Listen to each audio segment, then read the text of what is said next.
পুজোর কাজ করতে কার না ভালো লাগে? আমার তো খুব ভালো লাগে। তোমাদের ভালো লাগে?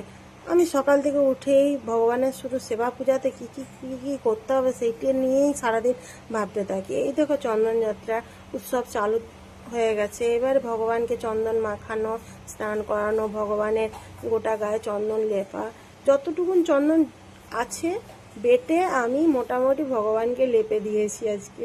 তো ভগবান খুব সুন্দর লাগে আমার ভগবানকে। আমার ভগবান ঠান্ডা হয়ে থাকুক, আমি এটাই চাই, যেন তার গরম না লাগে। এবং ভগবানকে আমি টিফিনটা বানিয়ে দিয়েছি, আজকে মটর পনির করে দিয়েছিলাম আর শশা দিয়েছি, এই দিয়ে ভগবানকে আমি সেবা দিয়েছিলাম। এদিকে আমার খিদেও পেয়ে গেছে। খিদে পাওয়ার জন্য কি করব, ভগবানকে পুজো দেওয়ার পরে আমি একটু মুড়ি নিয়ে বসলাম। রাধারানীরও দেখো কপালে কি সুন্দর চন্দন লাগিয়ে দিয়েছি।